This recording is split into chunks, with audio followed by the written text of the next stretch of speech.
Làm người không nhất thiết phải hơn ai, nhưng nhất định phải thắng được cái hèn trong chính mình.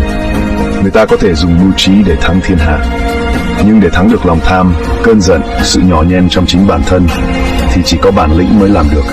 Bản lĩnh để không cúi đầu trước cám dỗ, bản lĩnh để im lặng trước lời công kích, bản lĩnh để bước tiếp ngay cả khi chẳng còn ai đồng hành. Sống khác người, bạn sẽ bị dòm ngó. Không phản ứng lại, bạn sẽ bị cho là yếu đuối. Không tranh luận, họ bảo bạn thua thiệt. Nhưng chỉ mình bạn hiểu, cái thắng lớn nhất hôm nay là không để bản thân trượt dài trong điều thấp kém. Có người cả đời tìm cách hơn thua với đời, nhưng cuối cùng lại thua đau trước chính sự ích kỷ, nóng nảy, nhỏ nhen và kiêu ngạo trong tâm mình.